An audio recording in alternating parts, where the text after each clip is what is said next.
Welcome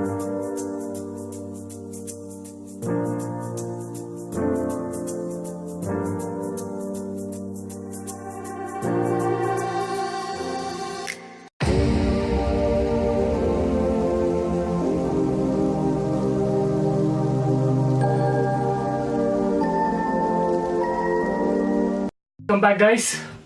I know it's a bit late. I missed out a week's video. The only reason was I was tied up with my personal work and the plans didn't arrive for my planted aquarium setup. And even now I'm not feeling well, so if you guys find any disturbance in my voice, I'm really sorry for that. Please excuse me for it. Before I could actually show the video how to set up the planted aquarium, there are quite a few things to keep in mind. So let's begin with that. Basically, what is a low-tech planted aquarium? Low-tech planted aquarium basically consists of plants which don't actually require fertilizers, CO2 and the more ambient light that is actually required for other plants. So this particular setup, you guys just need a rock or driftwood on which you can tie your plants, and that would be more than good enough, and you need an ample amount of light. So basically the things that I have used in this particular setup is from my past builds in the DIY series, which I'll be linking up in the end of the video. I actually made how to make the aquarium on your own with the spare glass that is lying around. Secondly, I showed you guys how to add the aquarium background. Thirdly, I even showed you guys how to make a aquarium light on budget. So these are the main things which I had made from my DIY series, which I am using in this setup. Apart from this, there are a few things which we also need for this setup. Although these things are the main requirement, but apart from these, we also need things like your filter, your heater, and a thermometer. The reason why is, see, you need filtration because you can't keep the water stagnant for many days. You need some amount of filtration in the water, although you do water changes, but still filtration is needed. Secondly, why we need a heater?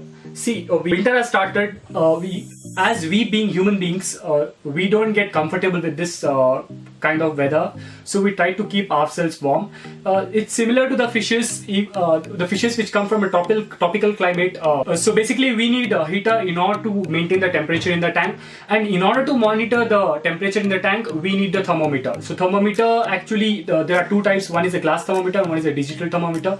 If you want to maintain the precise kind of the temperature, you can go for the digital thermometer, or a glass thermometer would do. So let's come to the costing. See, in the costing I don't want to include the things such as the aquarium heater and the filter, those kind of things. Let's come to the actual costing of what is required for a planted aquarium. See, planted aquarium basically requires your substrate, your driftwood, your rock, and the plants. So covering mainly these four things, I'll tell you guys what is the price for it. The substrate that I have used is basically the normal white sand. I have used probably somewhere about 6 or 7 kilos in my tank, which you'll see further. So that per kilo costed me about 25 rupees. And then secondly, coming to the driftwood, I have just used one piece of driftwood, which is a spider wood, which costed me about 200 rupees per piece. Actually, the people sell them in kilos, but then I was lucky enough, I got the bigger piece for a lesser price. And thirdly, coming to the rocks, I just use basic rocks such as these lava rocks for a planted aquarium. Although they don't have special kind of character to it, but then they do good enough if you're going for any kind of cichlids. Although they are good enough even for a planted aquarium. So these 4 pieces costed me about 70 rupees. And coming to the plants, I have used 4 variety of Anubias and 1 variety of Java fern, which costed me total up to about 1300 rupees or so. So you guys have enough information that is required. So let's begin with the video, guys. Hope you guys like it. So the first step, we will be actually identifying how our scape is gonna look like.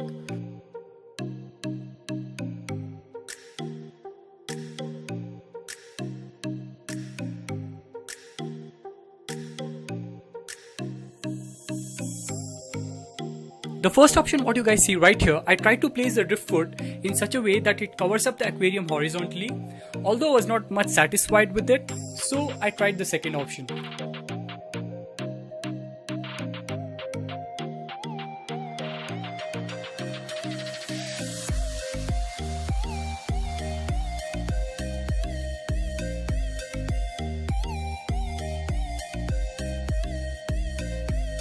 The second option, what I did was I actually tried to place the driftwood in such a way that it covers up the aquarium vertically. Also, if you guys notice, the branches, they tend to actually bend over in one particular direction. So I was actually quite pleased with my kind of concept, and actually got many more ideas once I actually finalized this.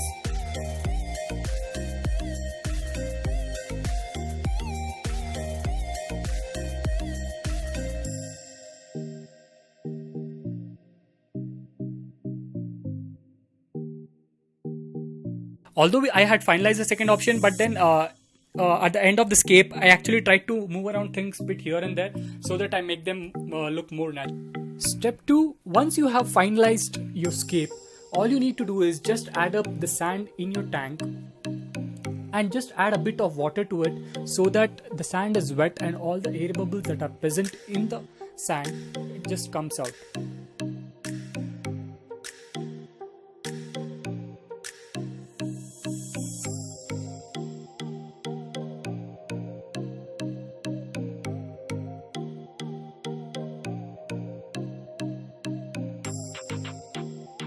Make sure you guys have these items in your checklist, such as your driftwood, lava rock, silicone thread, scissor, super glue, your plants, and mainly something like a spray bar. Step 3 is to add the plants to your driftwood and lava rocks.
You guys have finalized your scape, like how you want your scape to look like.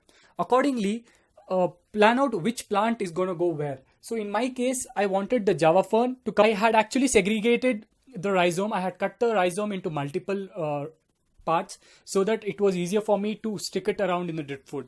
So I tried to find out the spots. So basically, instead of using super glue, sometimes you guys, if you guys are lucky enough, you'll find spots between the two branches. Next part was to attach the Anubias to the driftwood. Basically, I wanted Anubias bartari, which is biggest among the Anubias variety.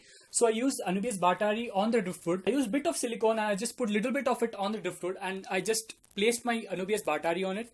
In order to give further strength to it, I just added silicone thread to it so that it remains there for with good stability.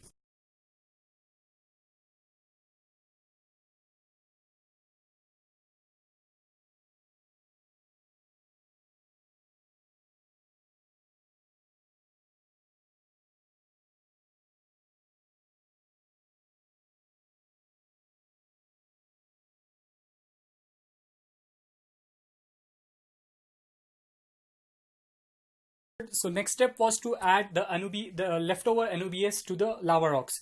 Sometimes you guys might find holes, so which would be really good enough in order to put your Anubias inside that. So similarly, in this case, I tried to find out spots in the lava rocks. Once I had identified them, I just tried to place my Anubias in it, and I just super glued it. If I show you the whole length video, you guys will get bored. So let's show you guys some time lapse of this.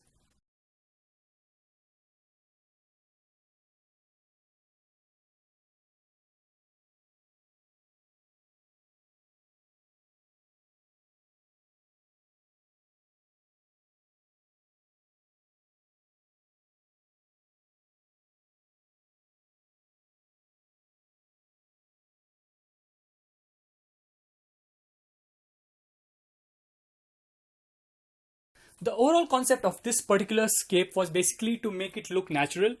This particular driftwood actually had branches that were going up and coming down.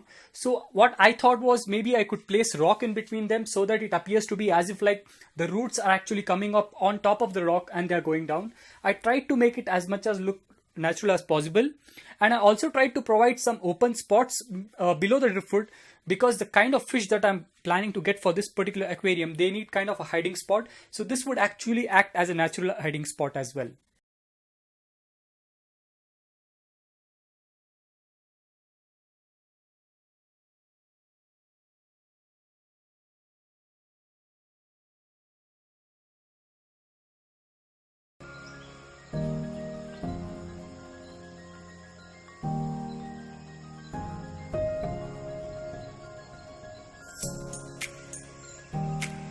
Hope you all like the process of the video, and actually I have further plans for this planted setup. Actually want to add in some kind of background plants for this setup. Actually I'm probably thinking of going for Amazon swards or Wellison area. Actually with my local fish store person, the stock has not yet come. Once it comes, I'll be adding up. So we are done with everything, although we can't add the fishes right away because we need to wait until the fish tank is cycled. So next video is all about that. So I'll be showing you guys how to add fishes the right way in the planted aquarium. So stay tuned for that. Hope you all liked today's video, and make sure you guys hit the like button and keep supporting me guys, and I'll try my best to give at least one video per week guys. And happy new year to each and every one of you guys in advance from the team of AQUAFINS and Nature. Thank you all, see you again, and happy fish keeping guys.